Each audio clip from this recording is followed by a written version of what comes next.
Green Berets and paratroopers of 1st Special Forces Group recently returned from their 8-month mission in Iraq.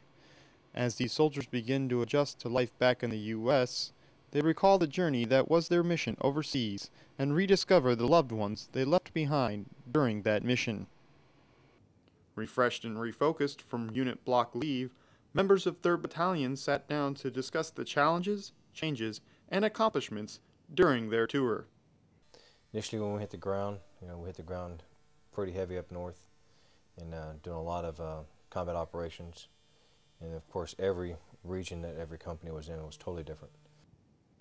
As the battalion regained an understanding of their operational environment from their previous tour in 2006, they noticed that direct action engagements began to decline as progress was made.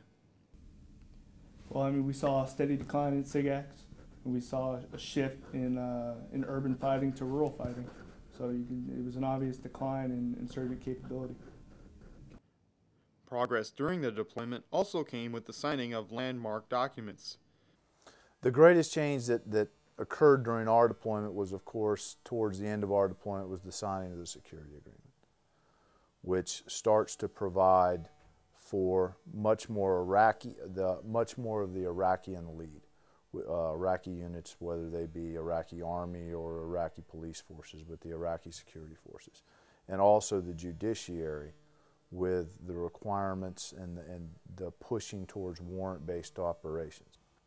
The battalion accomplished a lot of things, and of course, obviously, I've got great pride as a commander in what this unit accomplished. I would say that our operations were extremely focused and tight on how did we view the battle space, where did we see the insurgent networks, the insurgent cells, and how did we target those cells. And I think that our focus on operations and targeting with our Iraqi partners, working through by and with them, was done to a level and a standard that is hard to beat. All this would not be possible without the dedication of American advisors and the Iraqi units who continue to improve their abilities each day the Green Berets train with them.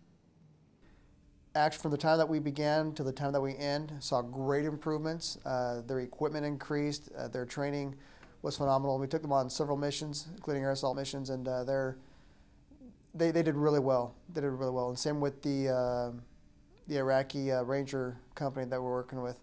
Same thing. Just from beginning to end, you saw a lot of improvement from when we first started off with them. So yeah, I think they'll do well. Our guys did a very good job of combining training with operations, and by training a force, taking them on operations, it built their confidence, built their competence in their ability to do their job. In doing so, it also built trust and confidence with the local populace that they could do their job. And in some areas, in a multitude of areas actually, we had some SWAT that became nationalized SWAT. We had some SWAT that the people in the local area trusted them 100%, and then SWAT got to a point where some of our teams didn't have to go on the mission to advise while the teams, the SWAT or the Iraqi forces conducted their operations, and that was a huge plus for us. 1st Special Forces Group Green Berets also helped give back life to the less fortunate during their tour. We had several humanitarian missions we did, where we had a kid who had a leg that was pretty mangled, and we got him the surgery necessary to fix his leg so he could walk again. We had an individual, a young kid that had a very distended abdomen, and one of our team medics took that guy under his wing and helped that kid and fixed it to where he could function properly and everything was good to go there. In fact, we still have things going on now where we're trying to move someone to the States. We found a pediatric doctor here in the U.S. that would do the surgeries for free. It was just a matter of getting her from country to the States for the surgeries and then back to Iraq. So we haven't stopped. Even though we left country, we have not stopped. The saying in the Army goes, "Leave it better than you found it." And members of 3rd Battalion, 1st Special Forces Group can arguably say that's how they left Iraq.